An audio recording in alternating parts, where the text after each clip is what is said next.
Good evening. Welcome to the North Carolina League of Conservation Voters Green Tie Awards celebration. I'm Keith Morris, your host for the evening. Tonight, we have come together to celebrate leaders in our state who are working hard to see that every person in North Carolina has equitable access to clean air, clean water, and clean energy. NCLCV Board President Elizabeth Redenbaugh and her family know this firsthand. Let's give a hand for these outstanding legislators who have worked overtime to secure the votes to pass strong bills for a healthy climate, for jobs, and for justice. This is personal for me. As some of you know, 11 years ago, we found an 11-pound tumor on my husband's left kidney. He was diagnosed with a very rare form of cancer that, according to his oncologist at Duke, was caused by toxins in our drinking water. As the old adage goes, if you don't have your health, you have nothing. My entire family suffered alongside my husband as he endured surgery and months of chemotherapy. Our family does not want that for anyone, and especially when it all could have been avoided with proper legislation. These legislators honored tonight work every day to protect us by passing bills that outlaw avoidable dangers. They value people and work to assure that we all have access to clean water, clean air, clean energy, a viable climate, good jobs, and a strong democracy. We need them. And we need you to help us see that they get reelected, to help us advocate for candidates who also value clean energy, jobs, and justice. This is urgent. Every day that our legislators allow toxins in our water and in our air, families suffer, people die, while unregulated big businesses profit. This is urgent. We have 10 years to lower our planet's carbon load, or our children and grandchildren will suffer. You can help. Join me in supporting the North Carolina League of Conservation Voters. We will be your eyes and ears at the legislature. We will advocate for candidates who care. We will hold all leaders accountable, and we will let you know when they succeed, like the folks honored here tonight, and we will also let you know when they fail. Join me in giving. Thank you, Elizabeth. With an ongoing pandemic and a mounting climate crisis, there's never been a more critical time for citizen-led accountability. Our oceans are rising, coastal communities are flooding, storms are becoming more intense, and once again, our summer heat was record-breaking. But for all the ways our changing climate is affecting you, it is even more pronounced for people living in frontline communities, communities that are disproportionately home to people of color and those with fewer financial resources. It is also more pronounced for the elderly and for small children. All this comes at a huge financial and human cost. It has never been clearer. We are running out of time to course correct. It is not enough to just care deeply about climate change. It's not enough to simply think all communities should be treated fairly. It is time for action on those beliefs. NCLCV works to elect leaders like you'll see tonight and then make sure they turn your priorities into law. We will be there as your eyes and ears at the legislature, helping you hold our leaders accountable. We will work to make sure our leaders and our laws reflect and serve the communities that are often impacted first and worst by environmental injustice. And we believe we can't have a healthy environment without a healthy democracy. For more on our work, check out this video. Accountability, an obligation or willingness to accept responsibility for one's actions. Who do we hold accountable for the failure to protect public health, for the deadly chemicals in our drinking water, for the assault on our democracy? Of course, we are all responsible, and many of us live up to those responsibilities. But not everyone does. When polluters and politicians threaten our quality of life, someone has to hold them accountable. That has been our work for more than 50 years. The North Carolina League of Conservation Voters works at the intersection of environmental protection and political action. We build a political environment that protects our natural environment and our people. We think of our work as an ongoing cycle of accountability. We advocate for strong environmental policies, which you amplify when you contact your legislators to let them know where you stand. Legislators know we are always keeping score of their votes and that we let you, their constituents, know their record in our annual scorecard. We endorse pro-environment candidates so you stay informed before you vote, and then we talk to voters across the state to push for the election of those candidates. As new leaders take office, the cycle continues. In the halls of power, we are always there to advocate for you. But the cycle of accountability requires your participation. We need your help to keep fighting for clean air, clean water, and clean energy for all North Carolinians. Join this fight. Renew your membership today. Together, we will protect North Carolina from the mountains to the coast for generations to come.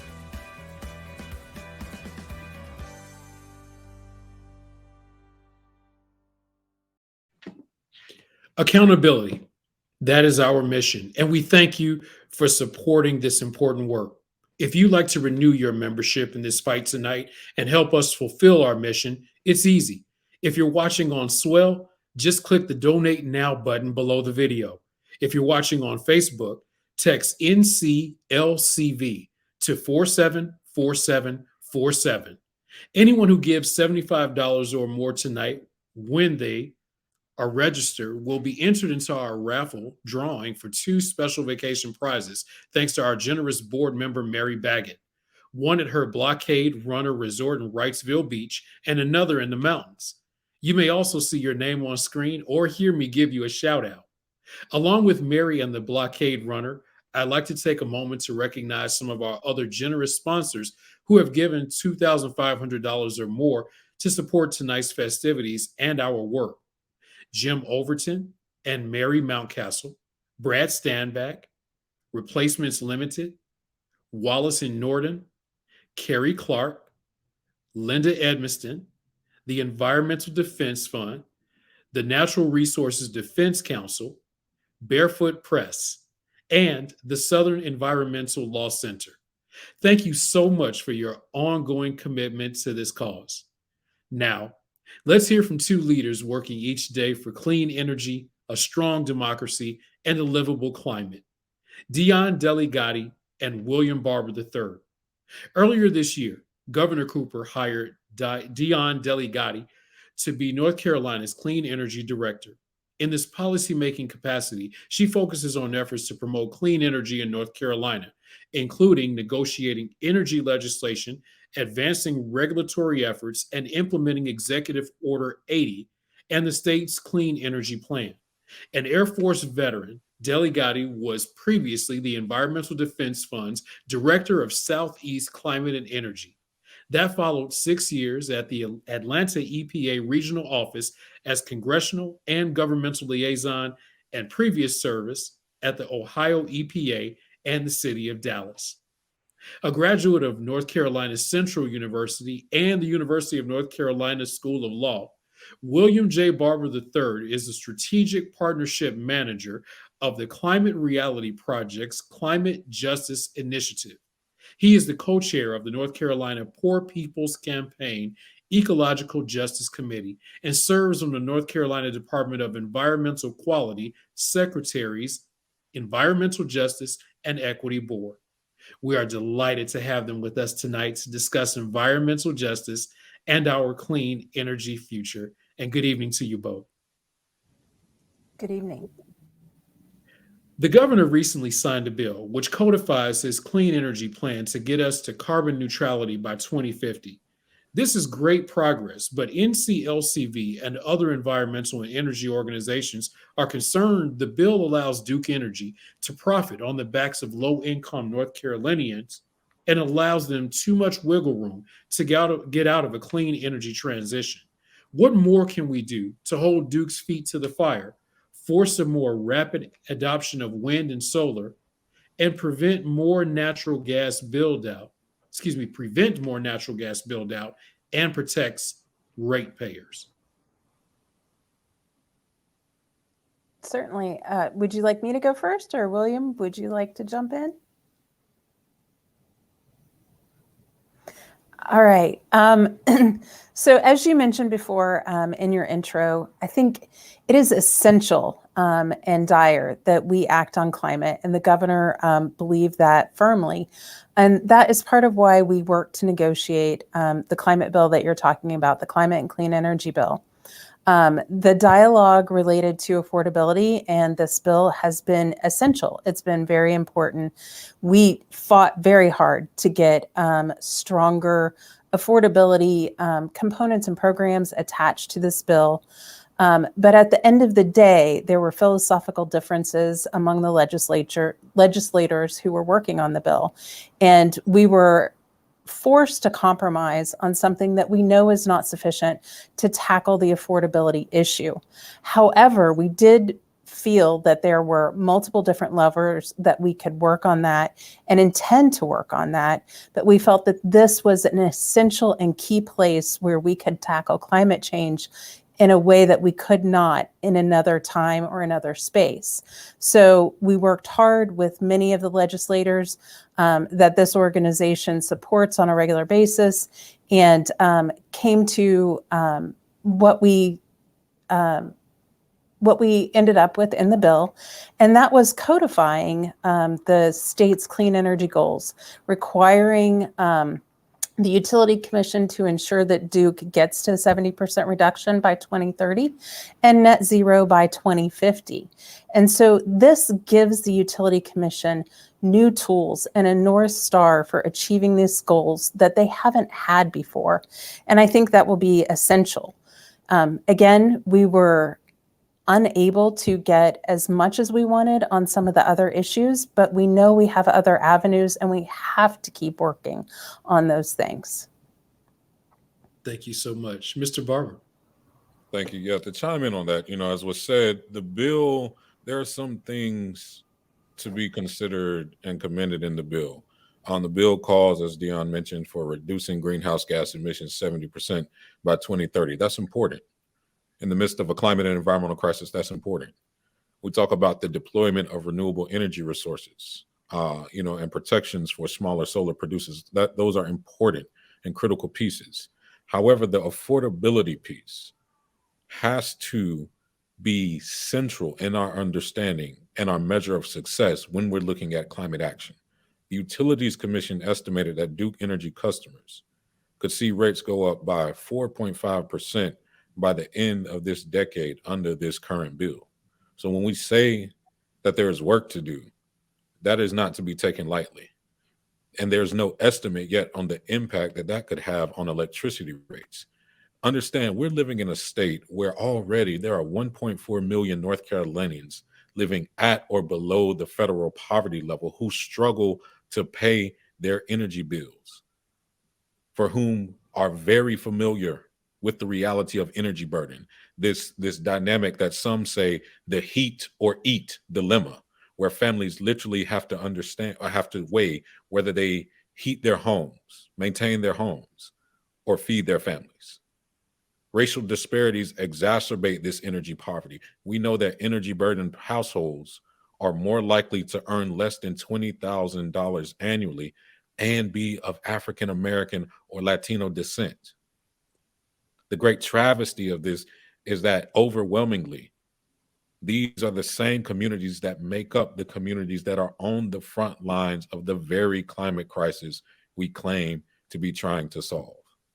So while there are things in the bill that advance the conversation for climate solution and move us in the right direction, we must fight. And there was a mention in the video, accountability and a responsibility. Each of us, if we claim to be serious about addressing this crisis, if we claim to be serious about advancing and promoting climate and environmental justice, we must understand that when historically marginalized people are unable to participate, even in small benefits from our clean energy solutions, when access to good job opportunities narrow, when energy burden for communities is increased, when we look at our metrics just based on lowering of emissions and energy generation and not how do we get real dollars and relief to families on the ground, we miss the point.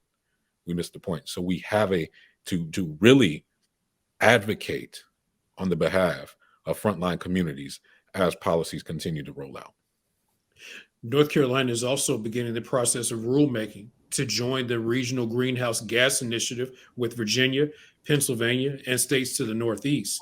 NCLCV has been supportive of this effort, with the caveat that low-income North Carolinians and communities of color must not face any more of a threat from pollution and economic loss than they already do.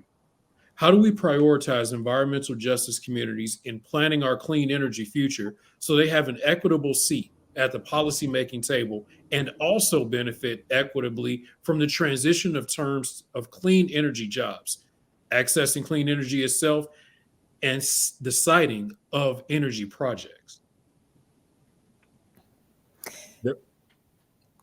There are No, two, go ahead, William. well, thank you, Dion. There are two concerns really that come to mind when we talk about prioritizing EJ communities in this conversation. The first is hotspotting. Any implementation of RGGI can and must avoid hotspotting, where we see energy producers shift energy generation to cheaper polluting sources that are in frontline communities, even while they may decrease emissions statewide. We cannot have that reality happen in the state if we're talking about equity, if we're talking about environmental justice. Additionally, we have to avoid any imposing of emissions reduction costs onto ratepayers who are already in the middle of a pandemic, already, many cases, struggling to pay their utility bills. There are ways that we can do this. New Jersey, for example, has a strategic funding plan that mandates that revenue from RGGI goes towards transportation solutions and emission reductions that prioritize environmental justice areas and those communities that have demonstrated the greatest need.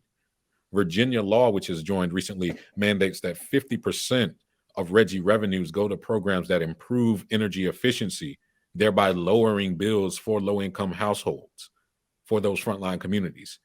Pennsylvania has codified a set of equity goals as mandatory rules for participation that include inclusively gathering and considering input from the public, especially environmental justice communities, protecting public health and welfare, seeking to ensure environmental and structural racism are not replicated in the engagement process, and working intentionally to equitably distribute environmental and economic benefits of the proceeds of allowance auctions.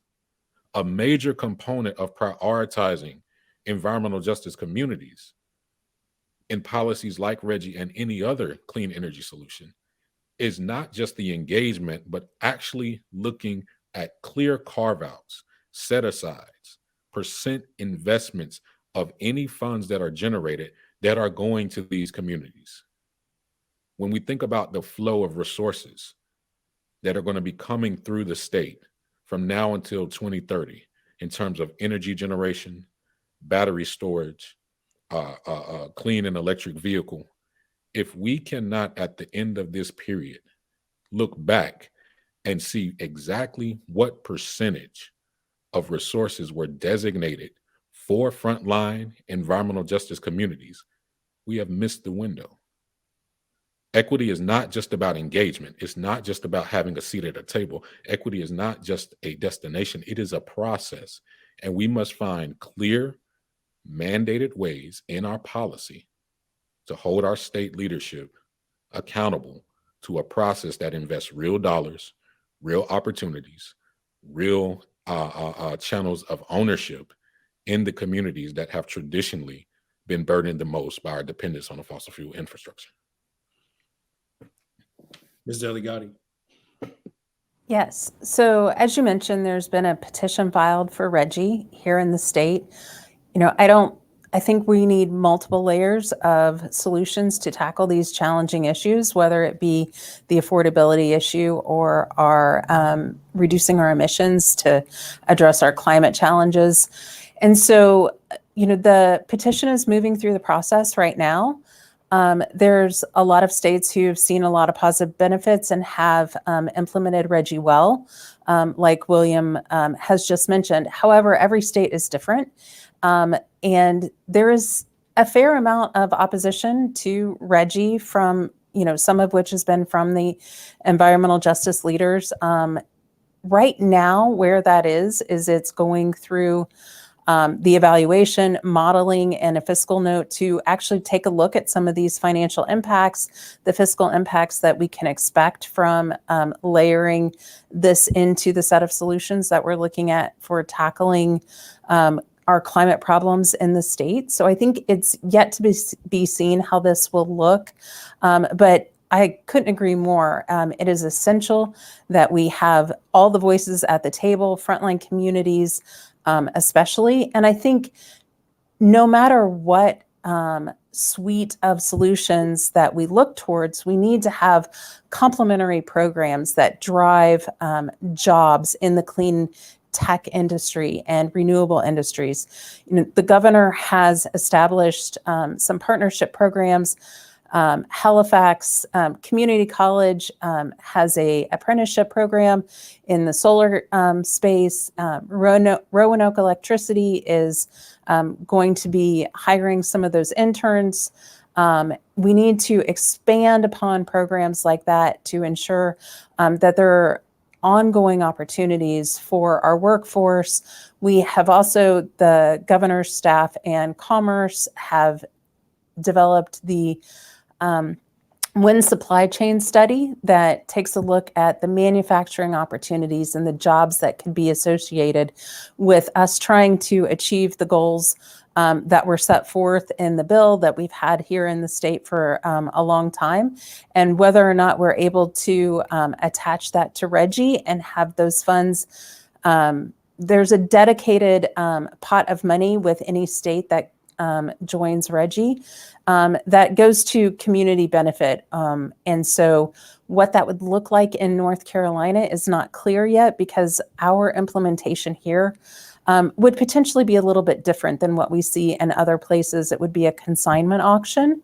And so we really need to ensure that under that paradigm, we would have the ability to direct these funds in the ways that we see fit and see important to provide benefit to those most in need.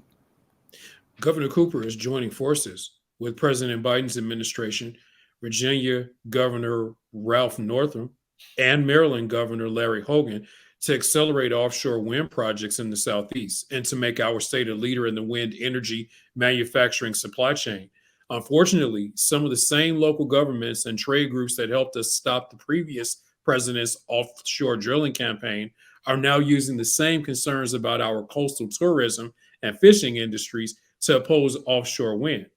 How can we change their minds and bring them in as partners rather than opponents? So I think, what we see is that, everyone is seeking the opportunity to have safe, reliable, and affordable power. And what that really means is they want power that does no harm economically to individuals and no harm economically to communities. And I think there are fears that there will be impacts to the economic drivers along the coast, tourism and things of that nature. From the stakeholder groups that I've been in and participated in associated with the offshore wind leases, that is the big concern that most of these communities have, and they'd like to see them moved a little bit further out. But what the reality that we've seen further up the coast is that there haven't been negative impacts on tourism where there's offshore windmills. In fact, in some cases, they've seen increases. So I think continuing the dialogue and education to reduce fears, always respectful conversation, and really listening to what these fears are based on and trying to identify solutions is important. And, again, the cost of no action is huge as well, and especially to these very same communities. They're the ones that have been the most impacted by climate change here in the state. They've faced the burden of multiple hurricanes over the past several years, and the flooding and the rebuilding and the power outages that are associated with that. So if we can find solutions that drive clean energy and can actually help support tourism as well as bringing new jobs to the manufacturing supply chain in that area, that's a huge benefit on multiple layers to multiple communities. Mr. Barber? I very much agree with Dion on this issue. It's that, conversation and continued education is a crucial piece of kind of climbing this curve collectively. Those fears, those concerns are warranted. But as was mentioned, there have been studies that have shown that there are multiple co-benefits, of coastal wind. There was a study published by the University of Rhode Island that looked at tourism on Block Island, where turbines were easily within view of the island. And it showed that tourism actually increased the year after the wind farm was built. In fact, there was an 19% increase in occupancy rates for tourist residential homes upon completion of the wind farm. There was a different study published in 2020 by the University of Delaware that showed that not only would beach goers be indifferent to offshore wind farms, but they would be interested enough to visit them. There are also additional co-benefits to marine life, to the fishing industry that have been seen. In Block Island, the wind farm there has already seen a boon to recreational fishing because there is a new habitat for the base of food that attracts larger fish sought by locals and vacationers. What we know is that what clearly increases with offshore wind development is the opportunity, as was already alluded, for new economies in these coastal regions to grow beyond the traditional confinements of a seasonal or industry-heavy hospitality industry. These projects bring new employment to the area. They offer coastal residents the chance to find new careers. They also undergird, the area with a level of reliable, sustainable energy. And in the aggregate, wind is one of the most powerful weapons in our arsenal to address the impacts of a climate crisis, to address and rapidly lower carbon emissions. So again, conversation and education on this issue, I think, is key to continuing our forward momentum and becoming a leader in the state. Finally, Congress is in what we hope are the final stages of passing the biggest climate bill in our country's history, the Build Back Better Act, along with bipartisan infrastructure bill. In the coming years, North Carolina may be getting a lot of funding to implement these bills, climate and environmental provisions. What are your thoughts on how our state can best use these funds to create good jobs and to stem climate impacts and environmental justice? And how can we make sure the General Assembly doesn't usurp any authority Congress gives the governor to spend these funds? William, you want to take the lead on this one? Feels right in your sweet spot. So, initially, again, I'll go and speak back to what I alluded to at the beginning. When we talk about policy, one of the most effective ways I think we can use these funds are clear carve-outs for investments for environmental justice communities. Not only engagement plans, not only plans for outreach, but clearly established mandates that articulate the numbers we want to reach in both impact and access. When we look at the Build Back Better program, one of the most powerful aspects is the 40% carve out of all clean energy and climate investments mandated to go to frontline BIPOC environmental justice communities. North Carolina could do the same thing. North Carolina could do the same thing, and we must do the same thing if we're serious about addressing equity, promoting environmental justice, and building and protecting, building a clean economy that protects frontline communities and all North Carolinians. When we look again at the number of dollars that pass through the state from now till 2030, we need to be able to clearly point to where there were clear, established, mandated investments for energy generation, energy storage, clean transit that went directly to the communities that needed the most. And when we talk about environmental justice communities, recognize that the opportunity is not just for workforce development, but is also for community ownership in a number of these projects. And community ownership has been shown to have incredible benefits for local communities in terms of undergirding those areas with economic foundations, but also allowing these areas to more efficiently retain their greatest minds, their young populations, and to become thriving epicenters of progress. We must do that in the state, and we can. The last word. No, I agree so much with what William just said there. I think, you know, us investing both in infrastructure as well as programs that support a just transition is essential. And everything from the individual investments in homes, energy efficiency, weatherization, things of that nature, to broad scale system infrastructure, transmission and distribution, ensuring that we can get the electrons from the coast to the population centers so that they can, that we can use the potential of offshore wind to actually meaningfully support our needs in the state, but also, again, building on these programs that provide job training. And like William said, we need ownership. We need community solar programs. We need innovatively designed programs that seek to solve multiple solutions, like many of the things that Roanoke Electric is doing. You know, they've done investments in demand side management, and then that has then in turn been reinvested into solar programs, and they're now looking at the benefits of vehicle to grid, battery electric integration, and all sorts of things. And I think wisely investing this, I do think it's important to focus on frontline communities. Again, expanding the job training programs, investing where we know that there's opportunities for the supply chain for offshore wind, and continuing to expand our clean energy jobs in the solar industry here in the state. And you know, we are hearing rumors that the proposed CEPP is likely to change.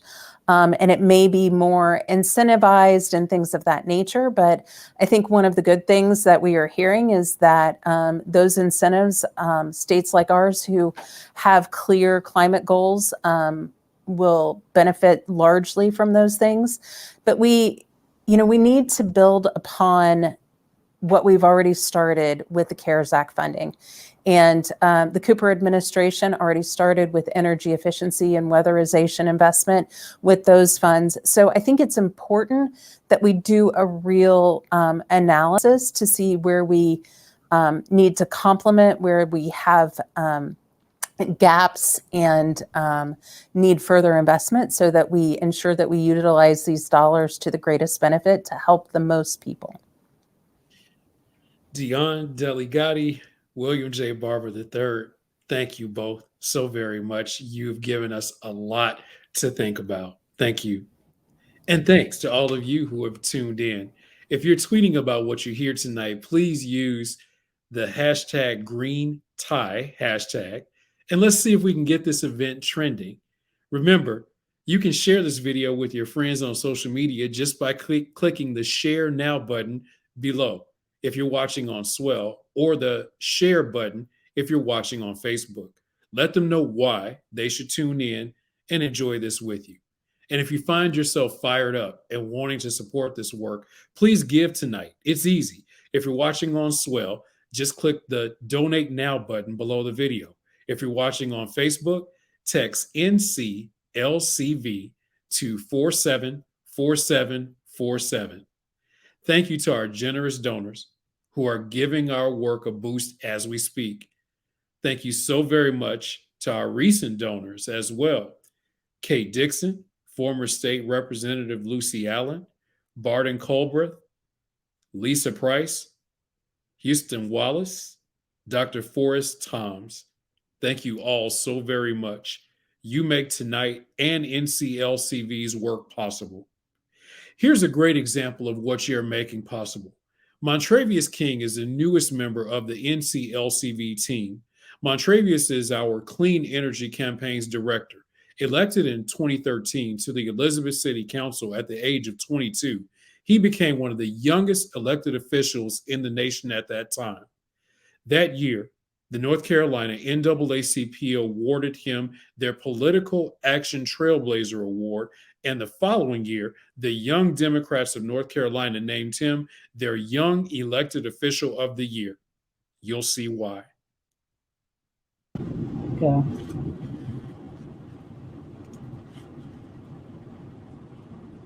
Oh, sugar.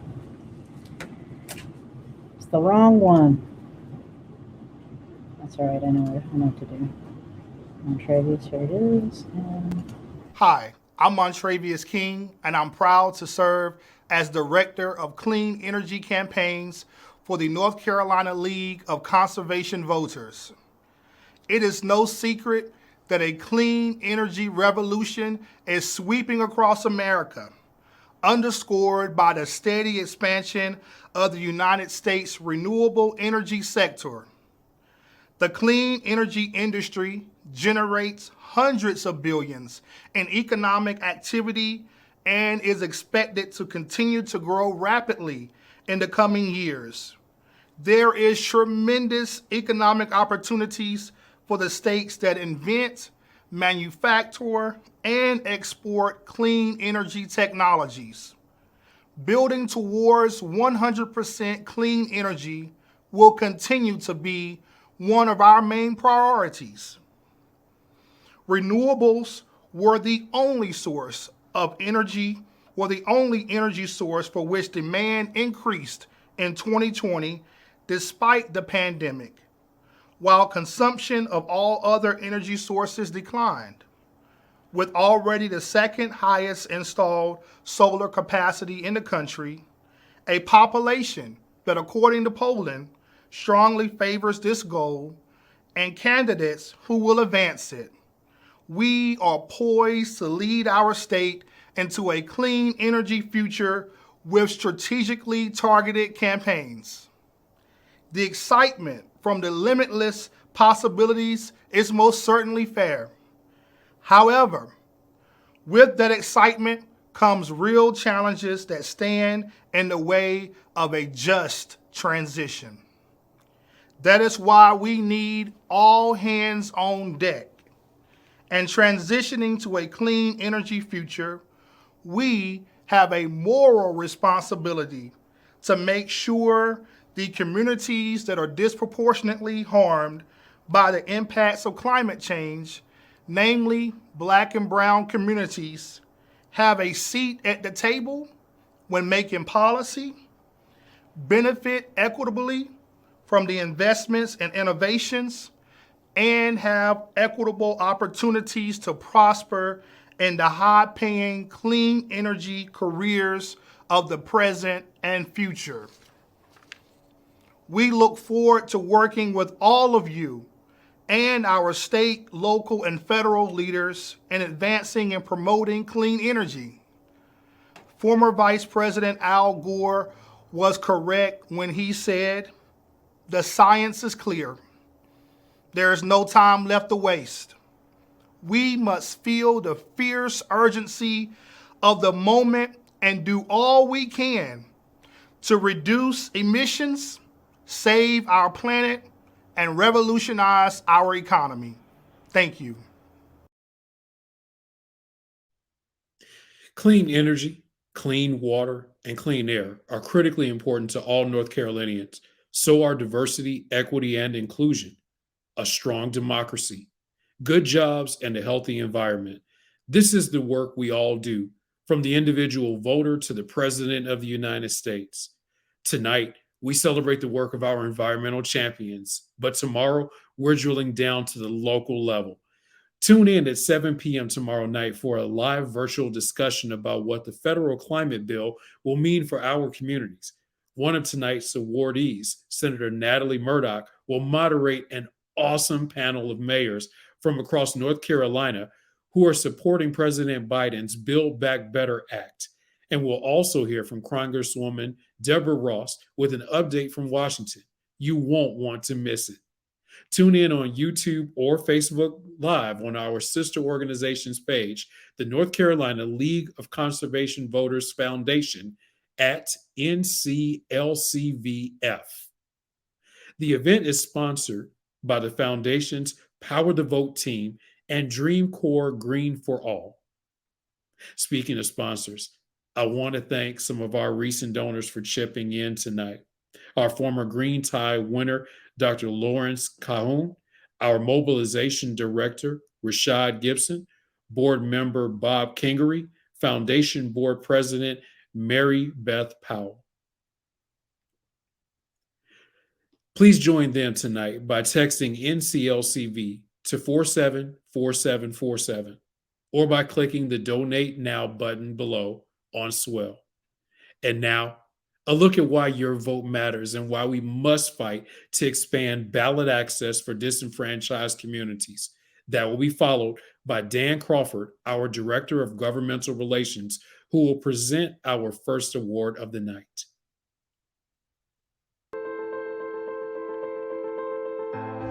Because milk is expensive enough. And school books aren't cheap. Because I like my food local and my water clean. Because the light bill keeps rising as my paycheck goes down. Because I value the growth and clean air of my city. My hometown. Because there are more people going hungry here than any other state. Because I stood by and I said my vote doesn't matter. But now I see what's at stake. Now I see what's at stake. Now I see what's at stake. Because the middle class is disappearing. While we're all struggling to stay afloat. So in November, no matter what, I'm going to turn out to vote. I'm going to turn out to vote. I'm going to turn out to vote. I'm going to turn out to vote. I am going to turn out to vote. And so should you.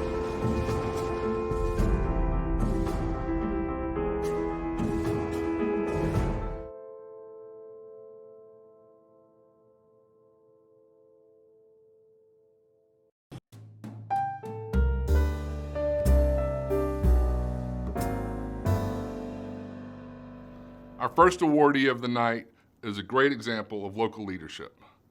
Basir Razak grew up on a farm in Costa Rica, but in more recent years worked for the North Carolina League of Conservation Voters Foundation, serving his Winston-Salem community through the Power Up program, where he still volunteers his time. An organizer at heart, Basir has now taken his public service to a new level. Last year, he started Uncle B's Organic Farm and Garden, a 100% organic farm and nursery company which provides organic food to low-wealth communities globally, creating good-paying, environmentally friendly jobs while educating people on the importance of organic gardening. Uncle B's works with elementary school youth and their teachers to cultivate an ongoing school gardening program, and with homeowners to start community gardens.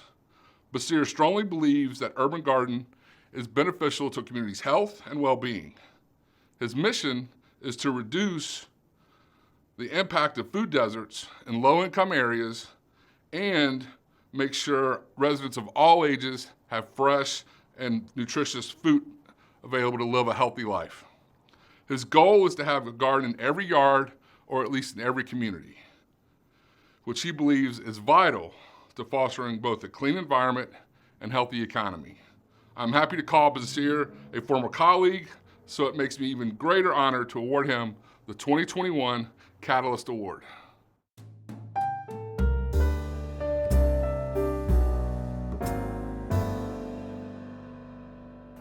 Thank you, Dan. Thank you.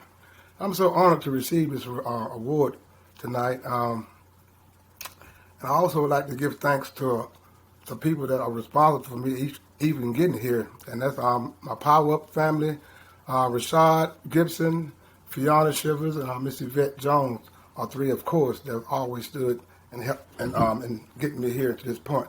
But how I got started was back in 2016. I was hired on the voter registration team as a team leader, and I learned how to canvass. And during that time, it was wonderful, and I learned about community.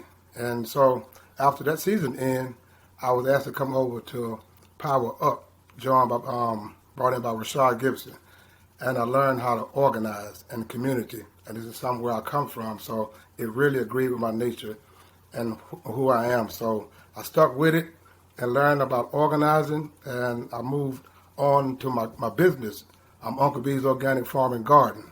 So that, and within itself, was basically structured out of Power Up. A lot of things I learned from Power Up, how to organize and what about community. You know what I'm saying? It means everything to me. So it was very easy for me to start my company and come back as an OC committee, volunteer with Power Up. I felt I could do more work in that capacity and also with my company. So at this point right now, we're working with Ashley Academy. It's the elementary school that we're actually educating the youth with raised beds and gardening in the back of the school, which they actually get the grade for. So we're preparing to advance that program with other groups and organizations to expand the program. And my wish and my dream is to have this program in all elementary schools, and we follow them from the 3rd grade through elementary school to high school. And it's all about sustainability, the climate, understanding the environment, you know what I'm saying? So these are the things that we're educating from the 3rd grade and follow them all the way through. This is a deep passion of mine, and also Power Ups. So we're actually doing this together. So this is something that I'm very passionate about. So we want to continue this and look for more funding and more heads to come in to get this program off the ground. So that's where we are right now. And through Uncle B's Organic Farm and Garden, we're actually progressing very well. So I'm happy and humbled to be receiving this award. And I really thank y'all.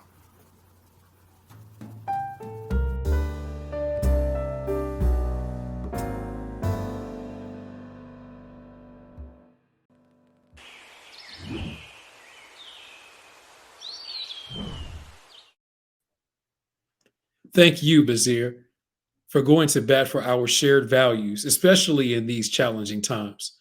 Folks, when Bazir thanks NCLCV for this award, he's not just thanking Dan and the staff or Elizabeth and the board. He's thanking you. We are a membership-driven organization. We rely on you to amplify our message to your leaders. We rely on you to support leaders like tonight's honorees and get more of them elected. Folks who are valuable and viable advocates of climate, good jobs, and a strong democracy. We rely on you to give generously to support this work. You are the heart of NCLCV. We appreciate our members, both new and renewed, like some of our donors that would like to highlight tonight, including Catherine Seligman, Tony Reevy, board member Dan Brewer, former board member Kelly Coney. We thank you all so very much for your generous support. We appreciate all of you, and whether it's $5 or $10, it all adds up. And $75 enters you into a raffle for one of 2 amazing getaways, one at the beach and one in the mountains. So keep it coming. And remember to share this event on Facebook and use the hashtag #GreenTie if you are tweeting about it. Now, we're honored to hear from Bill McKibben, American environmentalist, author, and journalist who has written extensively on the impact of global warming. He is the Schumann Distinguished Scholar at Middlebury College and founder of the climate advocacy group 350.org. He has authored a dozen books about the environment, including his first, The End of Nature, about climate change. Hello, friends. This is Bill McKibben. What a pleasure to be joining you. It's the height of autumn here in Vermont, and I bet that means that it's beautiful down in the mountains in North Carolina as well. And I am so grateful to you all. This is a real occasion, the Green Tie Awards, and just to think of you there in Raleigh, well, it does my heart good because I know that North Carolina has been one of the absolute centers of this struggle in recent years. I know that it's an awfully hard place to work in certain ways, the long arm of Duke Energy making everything interesting. And so I am exceptionally grateful for the work that's going on. we watch from a distance with admiration and try to help when we can. And just to know that people around the rest of the climate movement and the environmental movement are paying careful attention to the work that happens there. We know that it's as a kind of purple state in the middle of the strange, chaotic flux that is American politics. It represents truly important outcomes that we all can learn an enormous amount from. And we're so, so grateful to you all for the work that you're doing. Thank you. This is urgent. You can help. Right now, Congress is finalizing the Build Back Better Act, and fossil fuel polluters are working overtime to water it down and stop our progress toward a clean energy future. We have an easy way to contact members of Congress and tell them to pass the bill ASAP. Just go to nclcv.org/buildbackbetter. Our young people are the ones who will have to contend with the consequences of our actions or inactions long after we're gone. Help us give people like our next guest the future they deserve. Despite having just graduated high school last year, Isa Deering Benton is already an accomplished scholar in her junior year at Howard University. She attended an early college high school program where she was able to take college courses at North Carolina Central University. She is double majoring in history and environmental science and is a White House intern on environmental equality. She is incredibly passionate about environmental justice work and the climate crisis, not just the science, but its social implications. Isa strongly believes that climate change will remain the number one priority on the legislative agenda for the rest of our lives. Given the severity and scope of the crisis, she is interested in analyzing climate issues through a race, class, and health lens. Use that hashtag #GreenTie on Twitter and invite your Facebook friends, young and older, to come be inspired. Click that share button above or below the video. Tell your friends to hop on and watch Isa.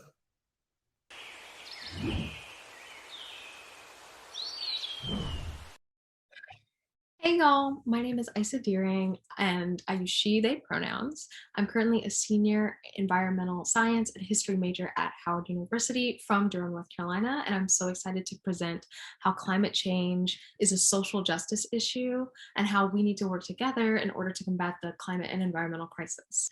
When I learned about environmental and climate issues, the issues that were addressed were like sea level rise and polar bears losing their habitat. And while those issues are very important, they just felt very distant from my everyday experience. And I saw racial equity issues as something of greater priority for Durham. But as I kind of dove into racial equity organizing, I realized that a lot of our issues are actually environmental as well, and that we need to kind of take this more intersectional approach to organizing. So that's kind of how I got to where I am today, especially why I chose like history and environmental science as my majors, because I wanted to kind of combine this racial sociological approach to environmental issues. So I want to emphasize that natural disasters, natural hazards, and environmental justice issues, they don't strike in this vacuum. And what that means is that there's always a greater historical context that kind of influences what the outcomes are going to be. When we talk about environmental issues, it seems as though we blame almost the natural disaster itself. We blame climate change, we blame global warming for some of the disastrous effects that populations are feeling, when in fact, they're not felt evenly, and they're striking an unequal society, right? So just want to emphasize that point before we dive a little bit further into like how we remedy these things together. So, but first I kind of want to look at how natural disasters and environmental justice issues kind of exacerbate wealth and racial inequality, especially when we look at natural disasters in particular. I know North Carolina's coast has been pretty battered this hurricane season. So we look at we kind of think of these questions like who has the resources to evacuate, We look at the amount of savings, the amount of wealth accumulated over time, and who has access to that generational wealth in order to protect themselves and their families from natural disasters, and who has the resources to repair households and other precious items after a natural disaster, and looking at kind of the long-term impact on one's livelihood. For some, this is just a minor inconvenience, even a vacation for some, but for others, this could detrimentally impact the trajectory of their livelihood. But we can work together. We can do this. And what that looks like, especially for folks that look like me, is that we advocate for better policies that reflect our needs and priorities, and we vote for politicians that will commit to an equitable policies that better our disaster relief efforts and divest from fossil fuels. I see this in ways that we can work together, and I hope to actually meet you guys in the future. Unfortunately, I couldn't be at the conference because I am coming to you from Washington, D.C. This is a Zoom blur background, but I'm in D.C. I'm in the middle of midterms at Howard, so wish me all the luck that you can send. And I hope to meet you guys soon. Thank you so much for having me. We'll be posting all of our videos on our Facebook and YouTube pages in the days after the show. You know, I think we may have just witnessed a future green tie winner. But first, we must make sure our climate and our state are in good enough shape for her and her generation. Remember what we said in our Cycle of Accountability video? Together, we will protect North Carolina from the mountains to the coast for generations to come. That's our mission. Our kids and our grandkids deserve to live a healthy life in this beautiful state that we call home.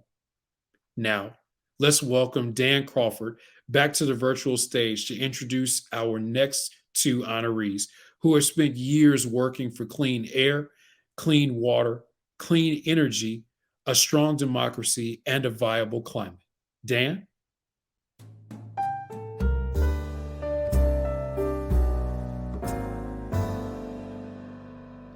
This year, we have two defenders of the environment awardees who not only fight for our environmental values, but also our democratic values. The first is no stranger to the green tie stage.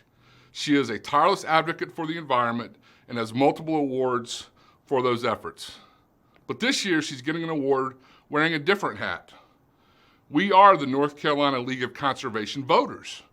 We believe that guaranteeing everyone's freedom to vote is paramount to our work. Without a healthy democracy, we can't have a healthy environment. This honoree is one of the hardest workers in her caucus on democracy issues.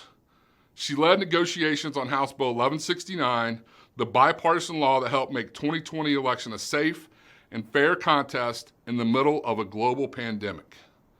This year, she filed House Bills 437 and 495, which are model redistricting legislative reforms. She has sponsored the Fix Our Democracy bill, which deals with voting rights, money in politics, campaign finance disclosure, redistricting, judicial independence, and many other actions to strengthen our democracy.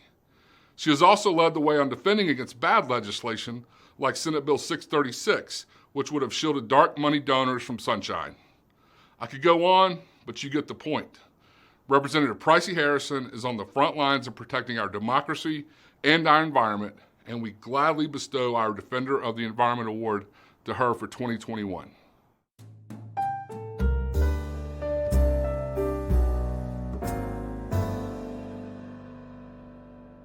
Thanks, Dan. You are too kind. I am such a big fan of the good work of the League of Conservation Voters and very honored by this award. Protecting our democracy is so important to protecting our environment and our public health, and it's been my life's mission to work on both of those issues in tandem, because from my perspective, they're inextricably linked. Because if we could make sure that voters who are eligible to vote could vote, we're voting in fair districts, we'd have environmental policies and public health policies that reflect North Carolina values, which would mean we'd have cleaner air and cleaner water, open space, and such important policies that are necessary. And so I'm going to continue to fight for these things because it's my life's passion.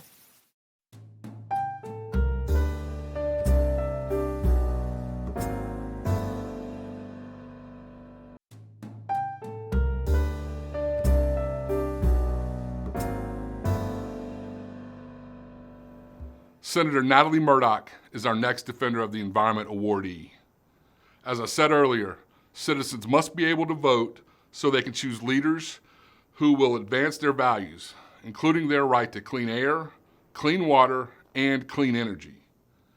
Senator Murdock was appointed to the Senate in 2020 and has hit the ground running.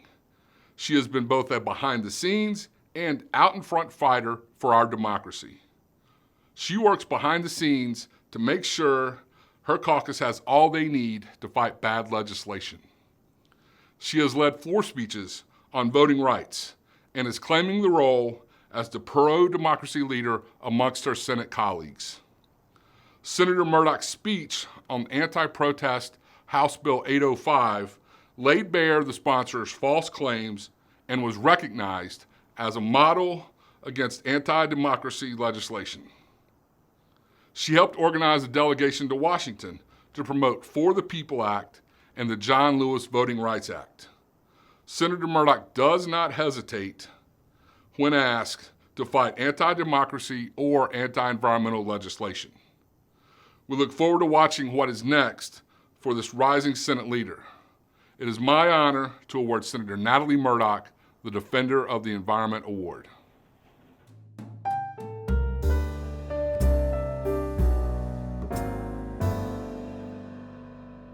Hello, Green voters and members of the North Carolina League of Conservation Voters.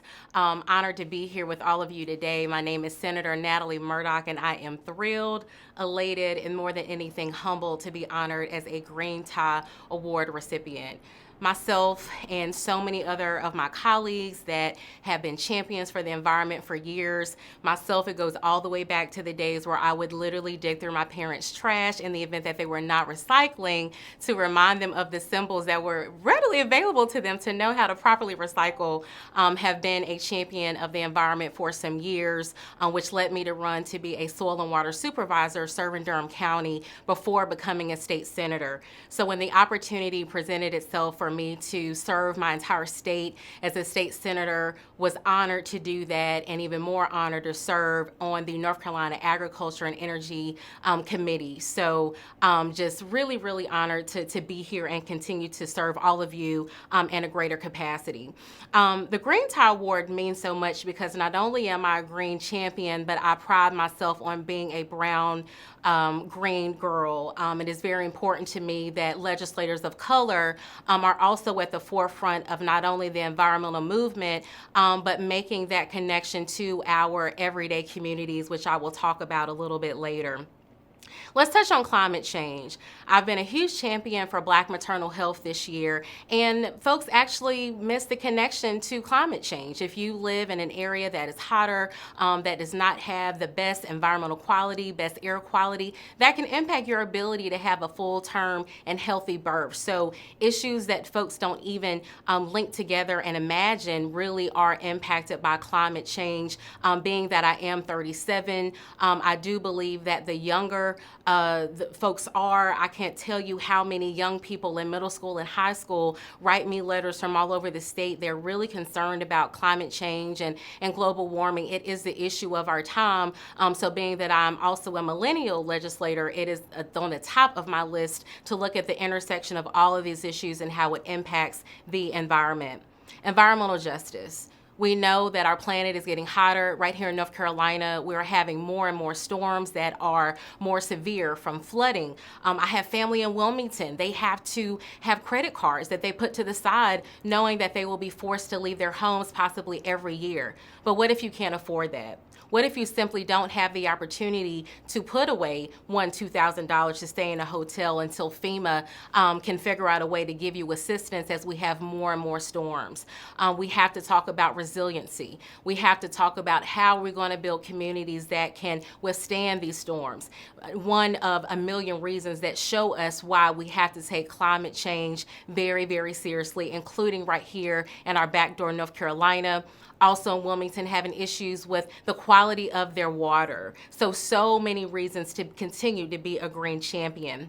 I'll end with talking about voting rights. honored to also be selected alongside Pricey Harrison in Guilford County. We had the opportunity, along with Representatives Ricky Hurtado and Representative Candy Smith, to travel to D.C., to go directly to our U.S. senators and implore them to do something about voting rights. I shared during that rally that I come from a legacy of fighting and protesting. My own ancestors marched alongside the World War IV to fight for equality. Voting rights continue to be the issue of our time. It's not only voter suppression, but fighting to make sure that your vote is heard, fighting to make sure that when you go to the ballot box, that vote will not be questioned and that vote will not be thrown in the trash. I will continue to be a green champion, a fighter for the environment, as well as a fighter for voting rights and justice for all. North Carolina League of Conservation Voters, I thank you again for this esteemed honor and pledge to you that I will continue to serve you in the General Assembly each and every day as a green champion. Thank you.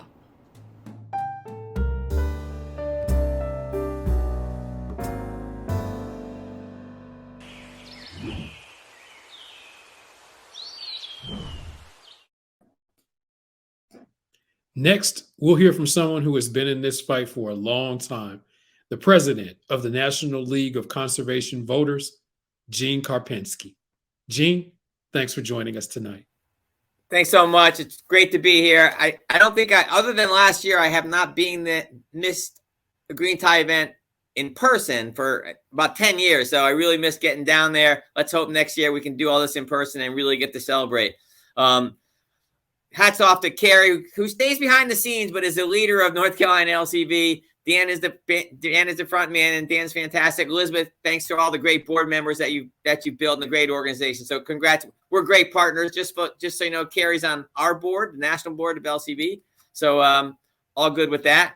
So as you remember, Carrie showed that cycle of accountability, and one of the pieces of that is elections. Congrats to all those folks who won awards, the elected officials, and others who are doing all the great work.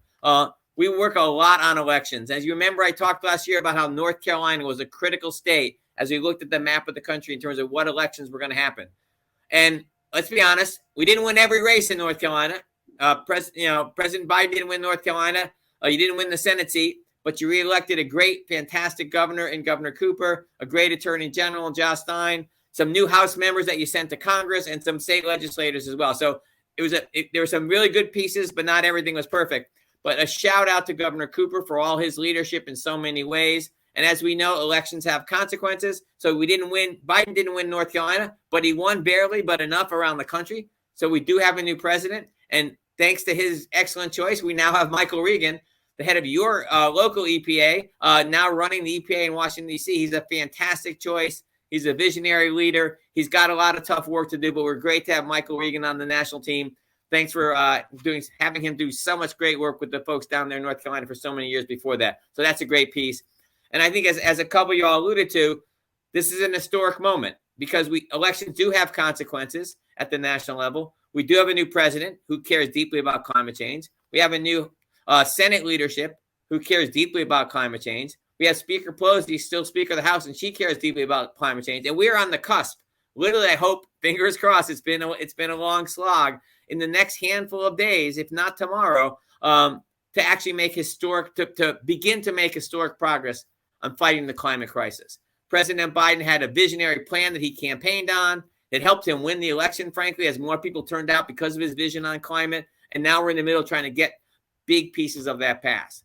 You heard earlier, make sure you weigh in, let your elected officials know we need to pass the Build Back Better plan. It's right in front of us. The potential is there.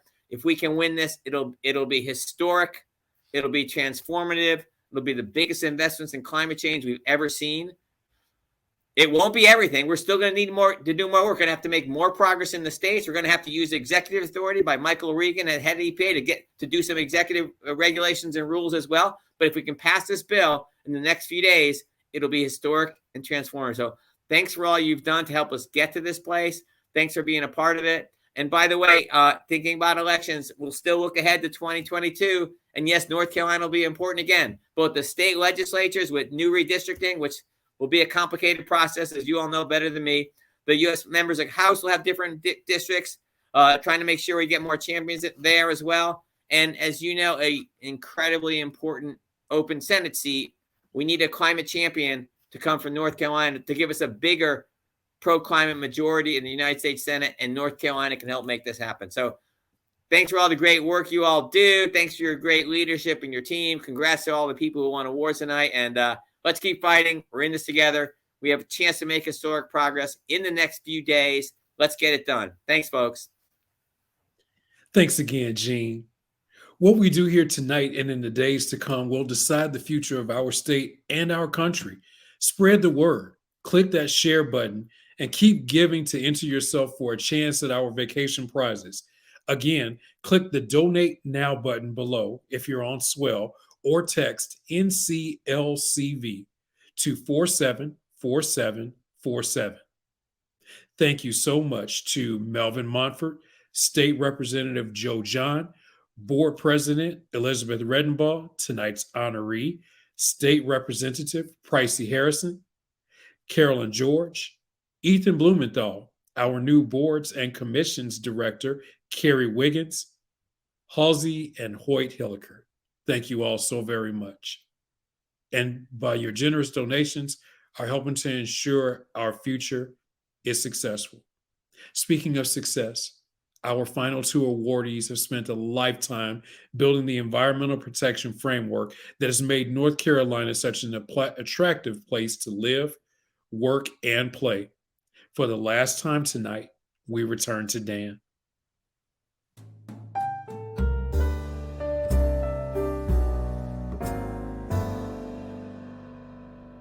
The saying is, big things come in small packages. And that cannot be truer of our next award winner, the first of two stalwarts we are recognizing tonight for their long careers working on the public's behalf. Molly Diggins was the first and only director the North Carolina chapter of the Sierra Club had for 22 years. In fact, the Charlotte Observer proclaimed her a guardian of the environment, saying you cannot name a single issue in North Carolina that Molly has not been involved with in the past 20 years. The Clean Smokestacks Act, the Renewable Portfolio Standard, stormwater protections, and every other clean air, clean water, and conservation in our state have benefited from her leadership. Not only was she a fierce advocate, but quickly rolled up her sleeves to fight any rollbacks to existing protections. For that, Governor Cooper awarded Molly North Carolina's highest honor, the Order of the Longleaf Pine. At the legislature, we often played the role of good cop and bad cop. It's sometimes bad cop, worse cop. I'll let you decide who played which role, and we might argue on any given day who got to play what. Though she retired from the Sierra Club, I may bump into her more now than I did when she was working full-time.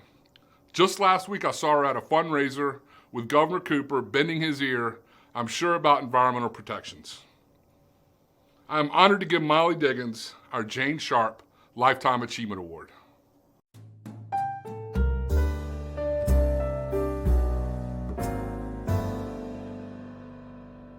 Good evening. I first came to North Carolina around this time back in 1980. I was just coming for a few weeks. I ended up staying more than 4 decades. North Carolina's natural beauty has captivated me all of these years.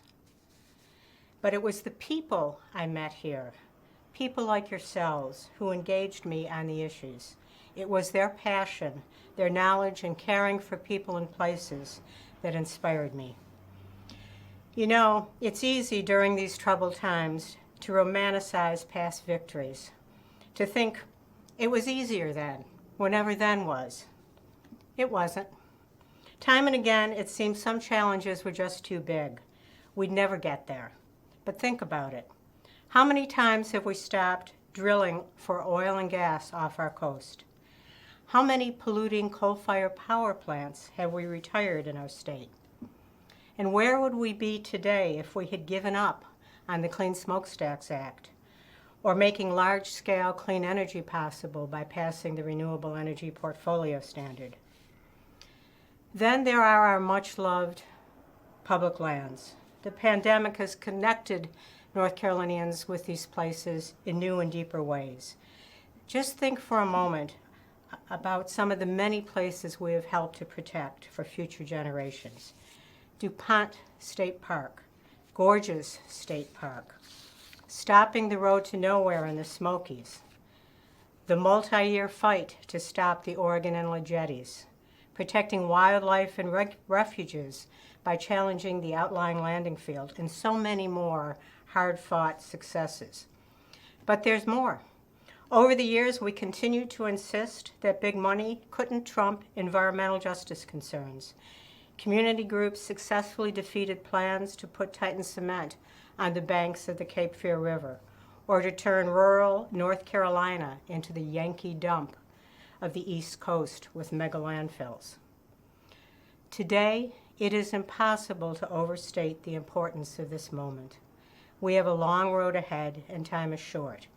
And the challenges we face come at a time when it seems like vitriol and division drive public discourse.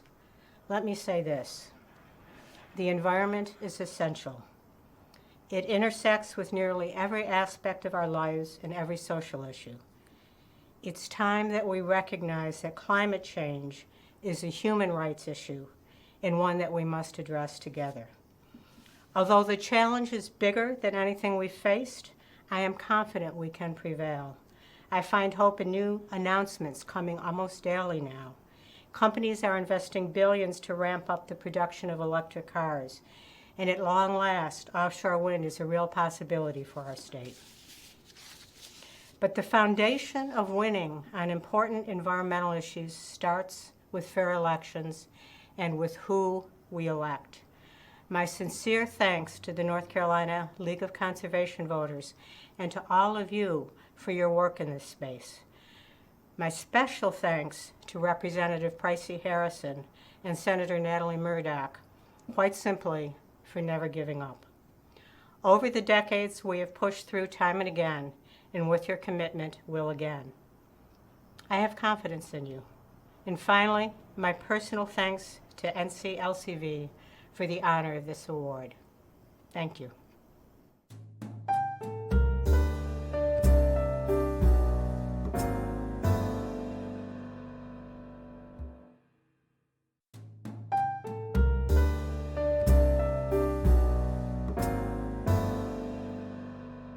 Last, but certainly not least, for more than 20 years, Jane Pryor was a gentle giant in the North Carolina environmental community at Environmental Defense Fund.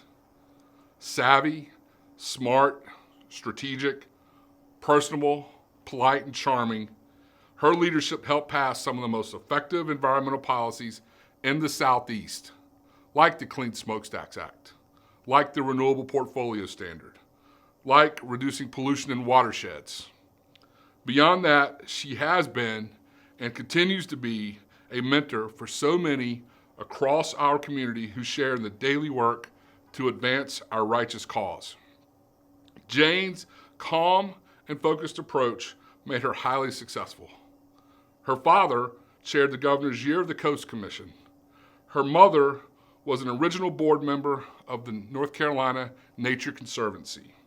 Jane had it in her blood to become a leader within the environmental movement, and the state is a better place because of it. She's taught us all how to be humble in our victories, graceful in our defeats, and with unflinching eyes, ever fixed on the horizon, as well as marching forward together towards a cleaner, healthier, more sustainable, and more equitable future for all people. It is my honor to award Jane Pryor the Jane Sharp Lifetime Achievement Award.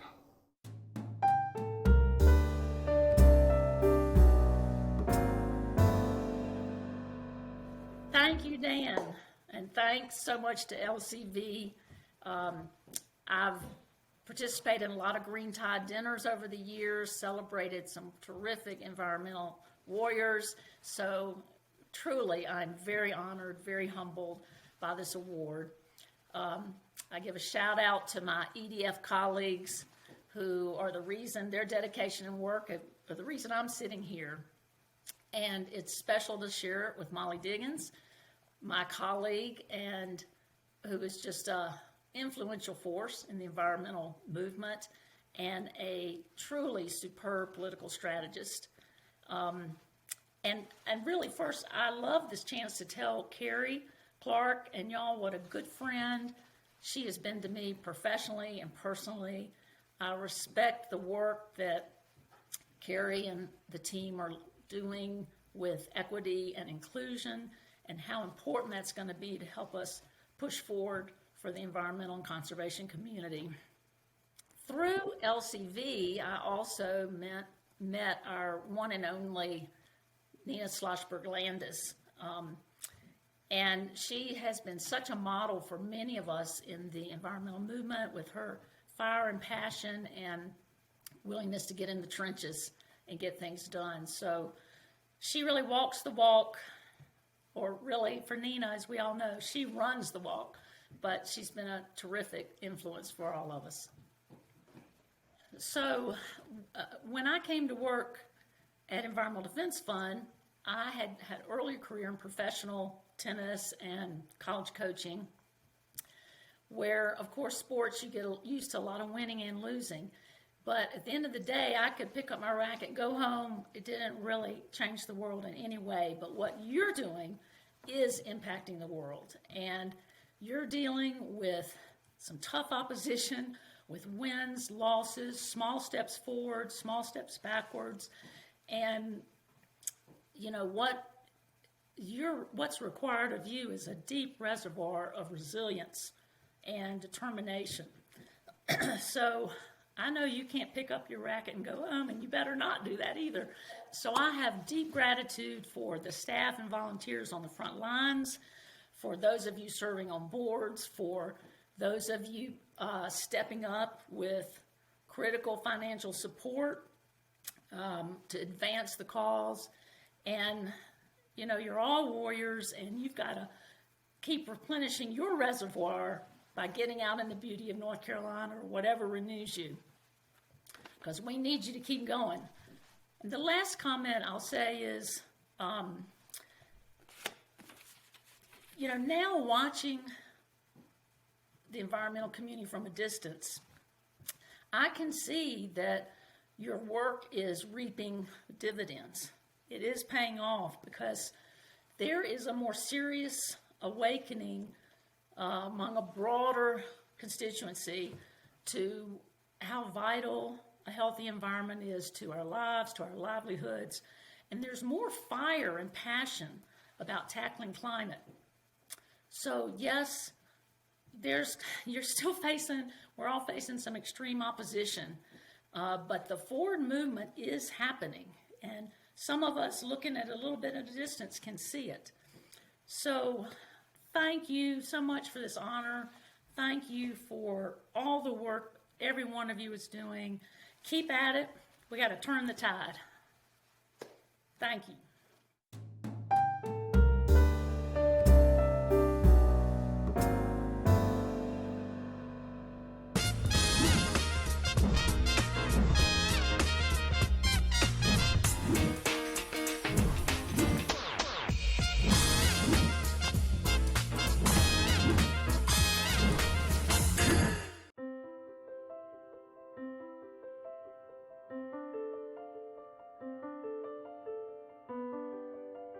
Bazir Razak, Molly Diggins, Jane Pryor, Dion Deligatti, William Barber III, Bill McKibben, Isa Deering Benton, Natalie Murdoch, Pricey Harrison, Gene Karpinski, and you.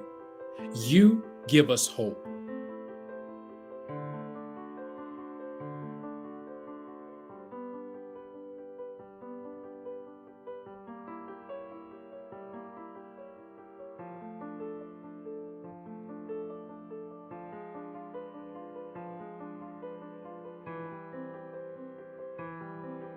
Thanks to everyone who spoke tonight, to everyone who tuned in, to everyone who shared on social media, and to everyone who made a gift. We raised $76,344 because you decided that our state and our people are worth fighting for.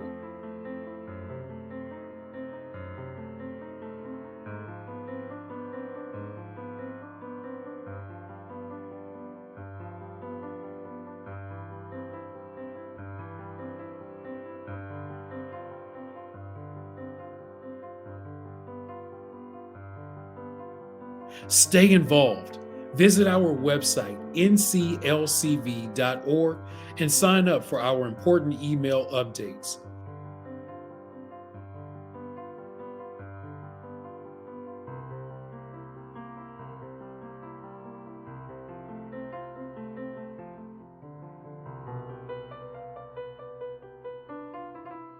Follow us on Facebook, Instagram, and Twitter at NCLCV.